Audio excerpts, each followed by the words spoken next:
Happy Tuesday. Welcome back to the Pleb Underground. I'm your host, Phil. All right, let's take a look at what we are going to be covering today. Before we do, let's see the Bitcoin price, 89,500 and change. What else do we got here? Total public lightning capacity, 5,704. BTC and the current block height, what is it? 934, 104. Things are moving along. Good stuff. All right, so pretty sure there's a bunch of people that are, really excited to find out how gold isn't actually going up. We're going to dive into that. It's I just find, as a human, we're just comical, right? It's just comical. You can't handle somebody else doing well. It's whatever asset you're holding has to be doing the best. And if it's not, somehow you're wrong. That's not how this works. There's a whole lot of nuance, whole lot of gray area, and all of us humans live in that gray area, okay? So we're going to take a look at how gold isn't actually going up. We're also going to take a look at some news out of Bitcoin Magazine. There's, of course, more Steak and Shake news because apparently they're the only company or one of the very few companies that can actually buy Bitcoin, hold it, and accumulate it, and actually have earnings. So also some news, right? The Citrea Mainnet. That whole op return debate that we've been going through for the last couple of years. Yeah, this was one of the arguments, right? That the reason why this is being done was to facilitate this VC. Well, that's it. They launched their mainnet. We're going to take a look at this and see what we think. Morgan Stanley, bullish stuff. Eternal Paper Bitcoin. It's interesting. We've got the interesting tweet out of Gary Cardone on NAKA. And it's funny, right? Because eventually, right? Eventually people it's like they get burned hard enough that they say, you know what? I'm just going to lay it out so that everybody knows what happened and what I think. We're going to take a look at that as well. We've got South Dakota's Bitcoin bill, Tether and USAT. Bo Hines, yay. Bitcoin president, yay. They love Bitcoin. Now use Tether. Anyways, we're going to take a look at the Heatbit video and, of course, Samourai. Guys, good morning. It's Wednesday. Damn, what did I say? Did I say it's Tuesday? I may have said it was Tuesday. Who knows? It doesn't matter. Every day is the same day. Thank you, Johnny. Anyways, good morning, Silent Lamb. Good morning, East Side Tony. All right, guys, we got a whole bunch of stories to dive into, and we are going to do just that. Here we go. Pleb Underground is sponsored by Archimedes Emporium. Discover the pinnacle of precision engineering, starting with their Bitcoin logo wall clock, meticulously machined in Maine from a solid block of aerospace-grade aluminum, ensuring unparalleled durability and performance. Experience the difference of a product made without compromise. Head on over to Archimedes Emporium. All right. That's right. This is how I know it's Bitcoin. It's Bitcoin hodler copium because this gold isn't actually going up is coming from Jesse. Hey, good morning. Shift happens. Good morning. It's the dollar going down in value. So look, and again, obviously I don't disagree with that, the dollar's going down in value. We all know that. We all know the money printer, blah, blah, blah. But the thing is that gold is actually going up significantly faster than inflation and the dollar's value going down. And so is Bitcoin. And that's okay. We don't have to cope about gold. Okay? We don't actually have to cope about gold.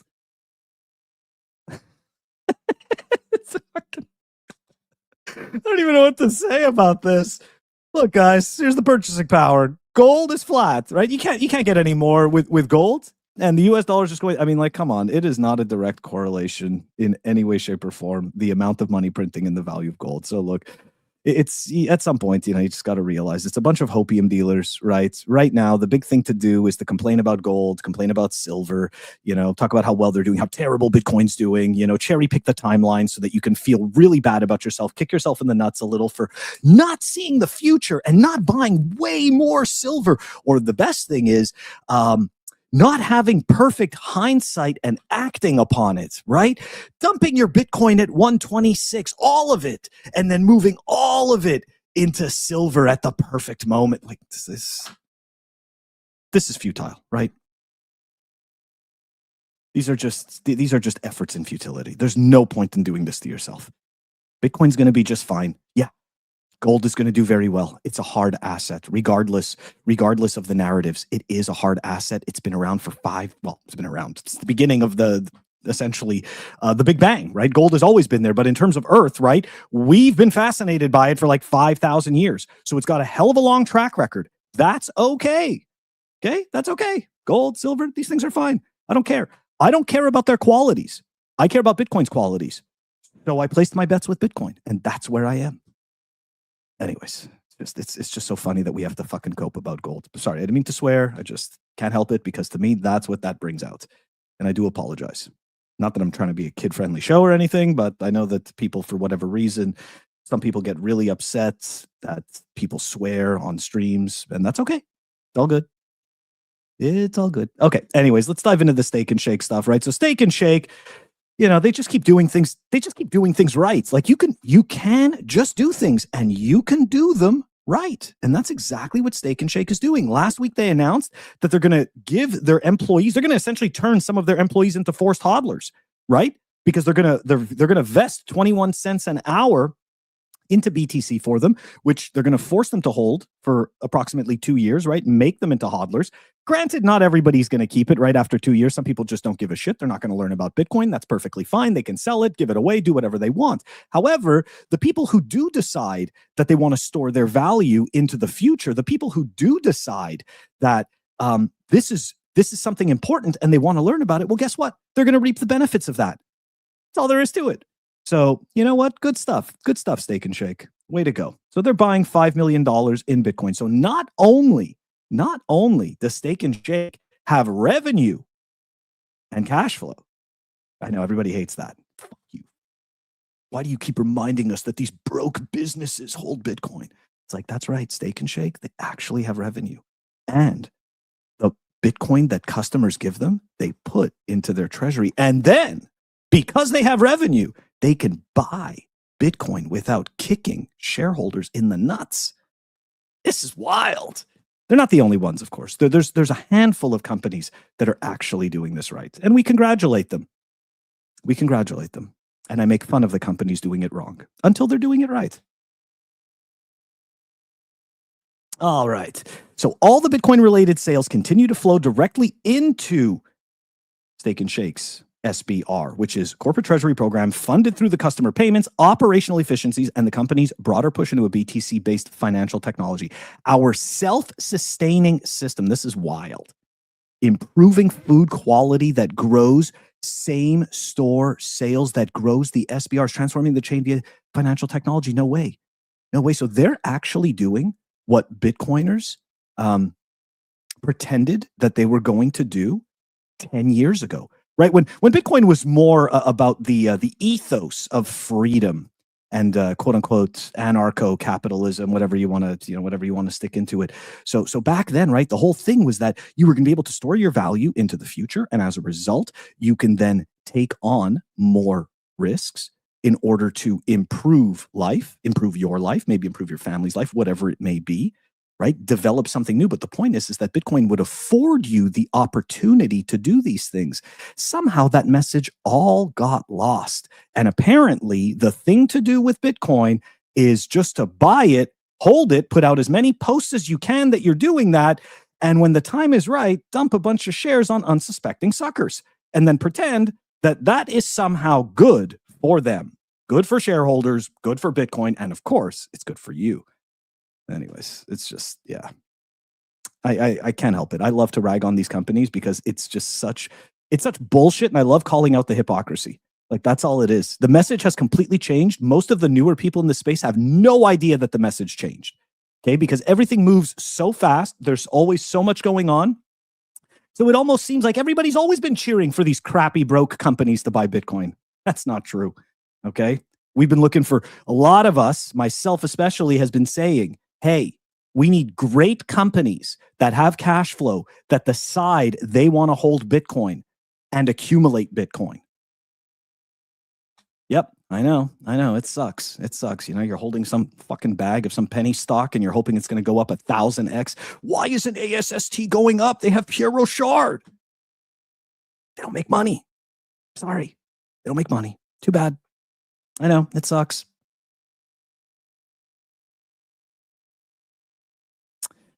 Bitcoin Magazine officially expanding operations into the Netherlands. Congratulations, Bitcoin Magazine. They're bringing Bitcoin to Europe. Hey, Phil. Good morning. Good morning, Phil. Good morning, Keefy Boy. Good morning, Shift Happens. Yeah. All right, good stuff for Bitcoin Magazine. I don't appreciate some of the shitcoiny stuff that they do and all that stuff. But hey, they're growing, right? Bigger audience, having a new office, all that good stuff. Why not? Give them a little congratulations. Why not? All right. Morgan Stanley officially hires head of digital asset strategy for Bloomberg. Apparently this is good for Bitcoin, but yeah. Is getting more into crypto? I do think that this is a step forward, at least for Morgan Stanley. All of the banks have started to come out publicly and express their path forward as it relates to exposing their clients to crypto, whether that's trading, custody. There's various flavors and really levels to which these banks have either dug deep or are just starting. I would say that Morgan Stanley is kind of on the more just starting camp. You have firms that have been in this space for a while. JP Morgan is a little. Morgan Stanley is actually the one that is going to offer Bitcoin exposure to their retail customers. So it's interesting, her framing. A little bit further down the road, they have announced their own efforts with regards to working with Coinbase. But with today's announcement, it's really Morgan Stanley's commitment to furthering their efforts as it relates to crypto.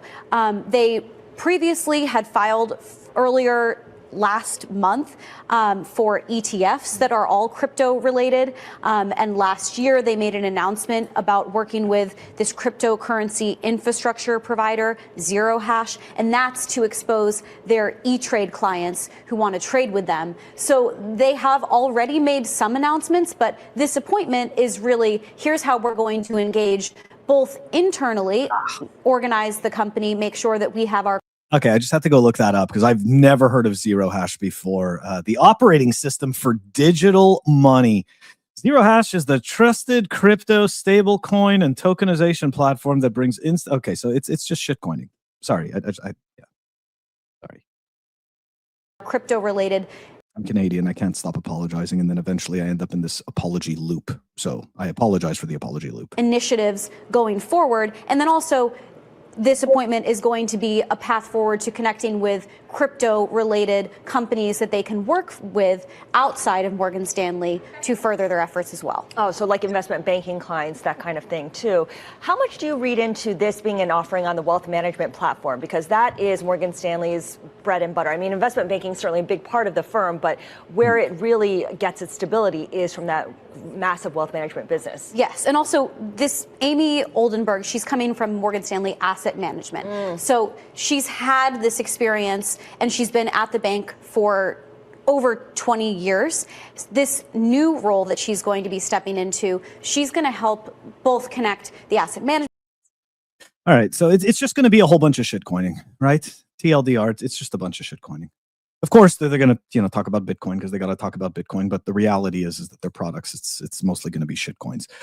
Shift Happens, hit the nail on the head, as if Europe was waiting for Bitcoin. I don't think they were.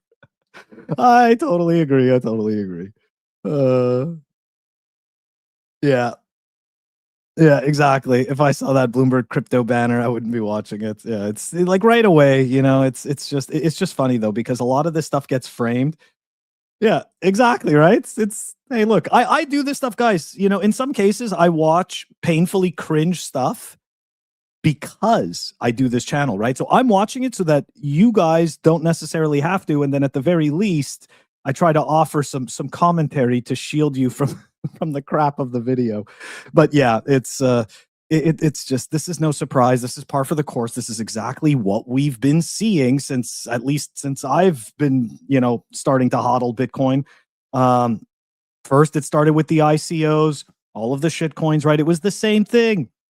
Same exact thing, right? No. This is good for Bitcoin. Net positives. Great for Bitcoins. Grow the industry, grow the space. But in the end, none of those shit coins help Bitcoin. None of that stuff helped Bitcoin. And there is even a very strong argument to say that quite possibly we are not, Bitcoin is maybe not performing as well as it could because of shitcoins. I don't necessarily agree with all of these arguments of like all these other things are stealing Bitcoin's thunder. But I have seen, I've heard people make that argument, and to a certain extent, sometimes I tend to agree with it. Right? Especially when you've got these ridiculous shitcoins that come and attack Bitcoin specifically, right? Where they're sitting there trying to tell you that they're the better Bitcoin, right? Like, I don't care if you make some utility token, right? You're talking about, helping the plumbers or helping the electricians or stuff like that, like whatever, like that's just some shitcoin. You're grifting. Like, clearly you're not trying to be Bitcoin. But when people show up and they start talking about the better Bitcoin, that's where I'm like, okay, I'm drawing the line on this. Like, this is more than just nonsense. This is now dangerous nonsense. Anyways, good for them. Okay. Eternal paper Bitcoin. Here we go, guys. From Gary Cardone. Yeah, I don't feature a lot of, posts from, guys like this, but I thought that this one was important because of his NAKA comments. Check this one out, guys. Because a lot of times, right, people, they make investments, they don't go and tell everybody about it, but sometimes you get kicked in the nuts so hard, you're going to tell people about it. Here we go. For $500,000 loss, I will make enough jokes about NAKA. It's management and idiots like me that just had to chase some hottie on a Saturday night when all I had to do, this is the signal, guys, all I had to do was pick up 5 more Bitcoin, go home and paint, read, and learn more about myself, or learn more about Bitcoin. Instead, I get to know about a guy named David. I will humiliate myself over my illogical investment in NAKA as often as necessary, so as I never repeat this stupidity and hopefully help someone else not make this mistake. Don't invest in companies or people who prematurely ejaculate and have no long-term vision. Suggestion: rename this company to Limp Dick Bitcoin Co. A lot of times I don't agree with him or his brother on many things, but I appreciate his candor in this case. Right. And I do think it's important to talk about this. He's not incentivized to tell people how he screwed up. Right. And in all fairness, like when I got wrecked with shitcoins, I lost well over, between $20,000 and $30,000. And believe me, I couldn't afford necessarily to lose that, right? Like, this was like money that I had been saving for years and years and years. And you know what? That's what I felt. I did not want to see other people go through that. Now, you can, say it's mental gymnastics, fake altruism, all that shit. I don't care. The point is that I remember how I felt. I remember the mental processes that I went through, and I was like, you know what? I don't want to see this for other people, right? So at the very least, I can put out the messaging, and everybody continues to make their own decisions, right? And that's perfectly fine. But I appreciate him coming out and saying something. I'm sure Dave Bailey doesn't feel that way, but I do appreciate it. Hey, Plastic, good morning. Yep, Gary got, well, he's only rugged when he sells, right? But at this point, you can pretty much say he got rugged because it's like 98% loss, right? Like if people were buying, if people were buying at like the top, right? You're down hard. You're down really hard. What is that? He has a plane for it's like $5 for me. Okay, that's fine, dude. That's totally fine. It doesn't matter what he has. The point is that he's coming out and he's explaining to people, look, I got wrecked on this bullshit. And he's not wrong about that, right? Like, that stuff did wreck a whole bunch of people. Just for the sake of it, let's go take a look at NAKA. Right? Let's go take a look. Obviously, I'm going to pull this up so you guys can see. Take a look at this piece of crap. Eesh.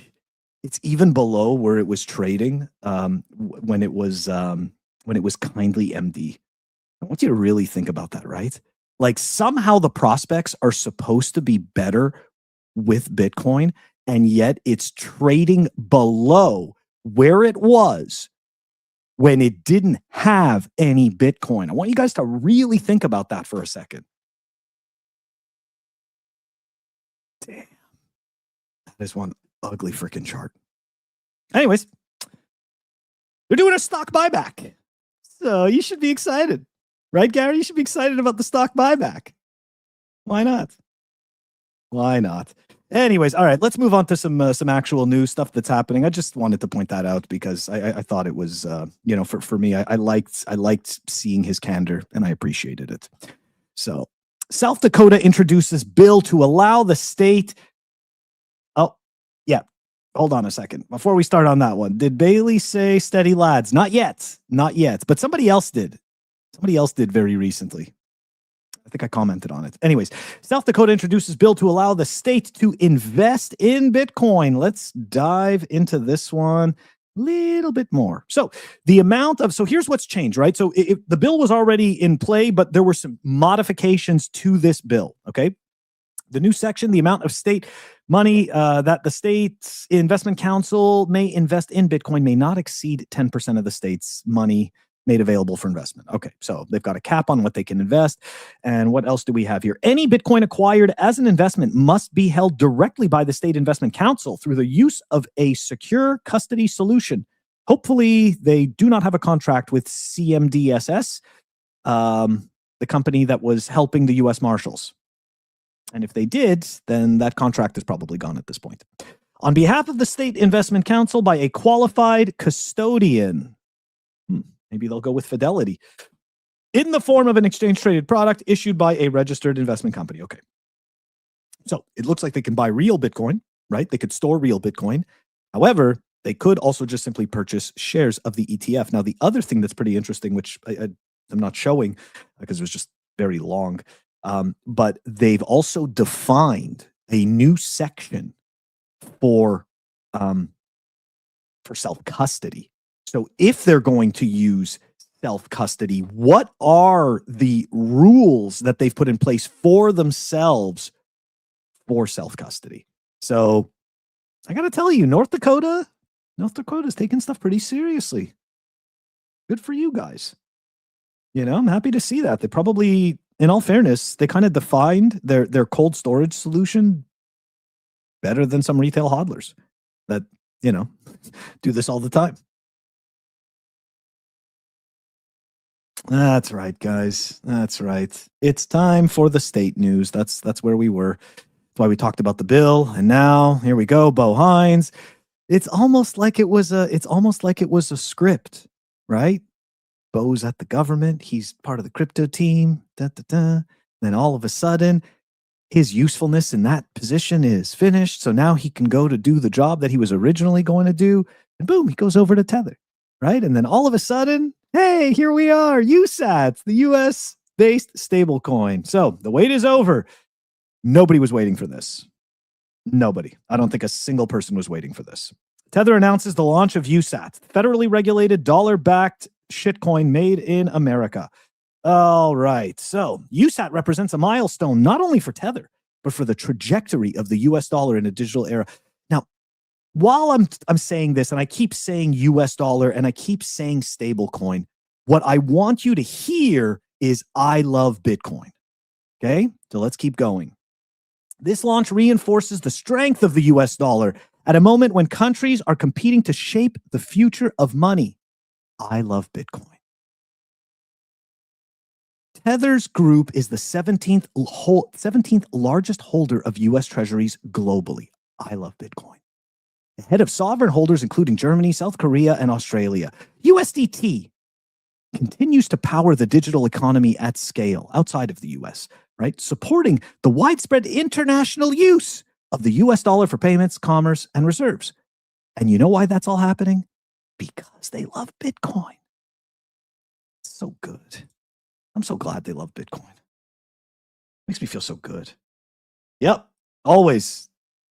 Keefe, it's always what it is, man. And again, right? Like I'm in America. I am American, and it's like, hey, That's fantastic, right? Go ahead, project the US dollar.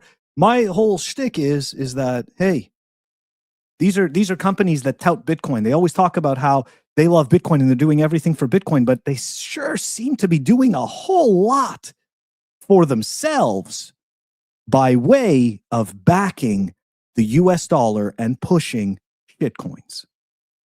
Yep, stable coins are a shitcoin. Anyways, it's wild stuff. Wild stuff. And it's so funny, right? Because I've seen like some Bitcoin hodlers that have been around the space for a while where it's all good, right? It's all good that Tether's doing all of this. You know why? Because they're pumping your bags because they like Bitcoin. So it's okay what they're doing, right? Such nonsense. Such nonsense. Okay, let's take a look at this Citrea thing. We are officially live with the first Bitcoin application layer that enables institutions and individuals to lend, trade, and settle directly on the Bitcoin network. I feel like this has been happening. I feel like this was already happening, and people are already doing this, and you don't need this. Anyways, they had a little video here, and we're gonna watch this little video, okay? Because you see, the video tells the truth. Tells the truth of what's really happening. Because remember, right? It's a layer on Bitcoin. Changes how Bitcoin scales. Yeah, exactly. Plastic. Trust minimized BTC. BTC is already trust minimized. So I don't know what the fuck they think they're doing here. What was that? Native stable coin for Bitcoin? What? Bitcoin is the stable coin. Why do I need another shit coin? And don't we already have Liquid? We already have this other shitcoiny things.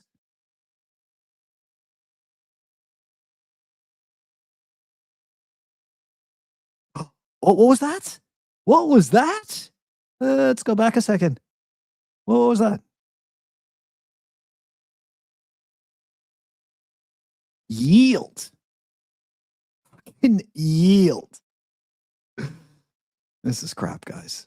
Yeah, exactly. Plastic. And this is exactly it, right? This is my whole problem with the whole, the whole op-return thing, right? It's not that, like, I never sat there and made fun of Knott's supporters, or anything like that, because I understand. I'm also here for Bitcoin as money, right? And this whole framing, right, that Citrea needed this change, for them to do this and all this stuff. I don't agree with any of that either. Right? I don't necessarily think that we've implemented the best solution, but guess what? I don't write code. I don't have skin in the game, right? So to speak, except for the fact that I'm a Bitcoin hodler, right? To a certain extent, I can't influence that. But I'm not a fan of this. I think this is total bullshit. I think it's total bullshit, and I think it doesn't end well. The second I saw the Bitcoin yield thing, I knew right away that this was going to be complete crap, because what are they going to give you yield in? You can't produce more Bitcoin. You can't produce more of it. So what are they going to give you? They're going to give you crap. It's just going to be shitcoins. Exactly. Run your own node with your own rules. It's like, it's that simple, And for some reason, that somehow became a controversial take, where now you're a hater and you're supporting pedos, and you're an enemy of Bitcoin. It's like, it's just such fucking nonsense. It really is. But look, guys, I don't actually think this, the Citrea thing. I know that Jameson Lopp is going to pump it and shit like that because he's an investor in that crap, right? None of us are better than our incentives. So he'll definitely go and pump that shit and talk about how wonderful it is. But we've also seen his track record. Yes, I know he does a whole bunch of wonderful things for Bitcoin. We all appreciate it. And at the same time, he also shilled Grin, shilled INX. They took on Ethereum support at Casa. And there you go. He's an investor in Citrea. So this goes on and on. Okay, it doesn't matter. The point is that these guys are here to make a business. Okay, they are here to create some type of an ecosystem that they can essentially rent seek off of, right? And that is what this type of shit is going to enable them to do. So I don't believe that Citrea is bringing value to Bitcoin. Maybe I'm totally wrong, and in the future, right, I end up changing my opinion, but I highly doubt it. I highly doubt it, because I already saw the red flags. You're making a native token. You're going to offer yield. I already know this is going to be a rug pull. It's just going to be complete bullshit. Yeah, exactly, Keefy boy. and for the people who don't agree with what these guys are doing, then you support BIP 110. I've also seen some middle of the road stuff too. Where people don't support the op return stuff and they don't support BIP 110. Look, this is the beauty and also the difficulty of open systems, but I'm just not a fan of Citrea. Yep, me too. I bought a Casa node, and I even was one of those suckers who bought the Casa 2 because they were going to have the tool, right? They were going to have that special upgrade tool, which was total fucking bullshit, by the way. That tool never came out. And I did a whole episode about it. And then on top of that, they started doing that Ethereum support. I was just like, okay, that's these guys, these are not serious people. They're just throwing everything at the wall. Yeah, you did. Yeah, it's such crap, honestly. Look, they're throwing whatever they can at the wall to see what sticks. And to me, like I'm not dealing with that. Like you guys can go and waste somebody else's time if you want. Okay, sorry, I'm rambling and I don't mean to. Okay, the Heatbit. Let's take a look at this. I think I reported on something like this last week, but it wasn't the same thing. Anyways, Heatbit launches Maxi, its most advanced home heating product yet, blending space heating, air purification, and Bitcoin mining into a single device. Look at that, huh? The multi-tool. Like it's like a Swiss Army knife of mining and heating. Maxi will be available in 2 versions. The Maxi version at $1,249 US, or the Maxi Pro. I'm surprised they don't have one called the Maxi Pad. Womp womp, old person joke. At its core, Maxi functions like a premium space heater and HEPA-grade air purifier, delivering comparable heat and filtration to top-tier models using the same amount of electricity. Ah, very cool. Very, very cool. Okay, let's... I feel like I had another piece to this. Yeah, there we go. Maxi runs 2 miners delivering 40 terahash at 1,500 watt, generating an estimated $300 per heating season and offering roughly 1 in 500 annual odds of mining a full Bitcoin block. Maxi Pro boosts output to 60 terahash at the same 1,500 watt, generating around 420. That's a good number. I like that. I like generating 420 per season and improving block lottery odds to approximately 1 in 350 annually. My odds with my BitAxe were, it showed the little the plus or minus kind of thing, and it was 0.0001%. So there was a chance, right? You're saying there's a chance. I know, right? Exactly, Phil. 1 in 500 ain't bad. Dude, I was sitting at 1 in 3,000 and I'm like, I've got a chance. There's still hope. So yeah, 1 in 500. That's way better. Yeah. Okay. Let's take a look at the little video here. Of course, I have to kill the sound because YouTube dings you on everything. It's so bad. It's so bad that it does that. But man, this is a nice device. Look at that. Pull out the little HEPA filters. Looks cool. It's got an app. Can't go wrong with that stuff, right? You can't go wrong with that. Heatbit. Very nice. Very, very nice. Hey, Plastic. We opened the channel. Sweet. Yeah, that node, believe it or not, that node ended up, I think at one point on my Casa node, I believe that was the one that I had either 36 or 38 channels.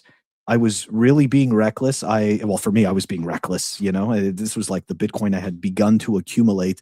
And, I'm like, no, I'm going to be one of those guys that uses their Bitcoin. And at one point I got, and this is, keep in mind, this is, years ago already. It seems like years ago, but I believe I had at one point, I had like 0.89 of a Bitcoin, right? So 89% of a Bitcoin, which again, at that time, it wasn't that much. Okay. It wasn't that much. And I just, in my eyes, I wasn't reckless at all, right? Because I had my seed, right? I had my seed words, and I didn't even think about the channel backups or anything. I just, I was like, yeah, everything goes wrong. I'll just restore the seed. It'll all be there. I did not end up losing that Bitcoin. I did end up slowly closing the channels and removing a whole lot of it. I snapped out of it. It was like one day I woke up and I'm like, what the hell am I doing? I'm like, I cannot afford to have, like, it took me so long to get to this point, right? Like, and I just, it was one of those things where the light turned on and I was like, forget this. I can't do it anymore. Still have Lightning channels. I just have a lot less. It's much closer to 10% of a Bitcoin than 80% of a Bitcoin. Anyways, but now I actually also use Amboss, so it's totally different. There, I have a node with Amboss, and I provide liquidity there. So good times. Anyways, I'm probably not the best idea. Who knows? Who knows? I always get afraid. I get afraid of everything. It's when it comes to Bitcoin. Can't help it. Sorry, not sorry. Okay. Yeah, you guys know the deal, right? Sign the petition if you haven't already. If you feel so inclined, donate, because these guys are in jail for writing code. It's not right. It's not right. All right. Plastic, check the often too. Okay. I'll go take a look at that one. That's pretty cool.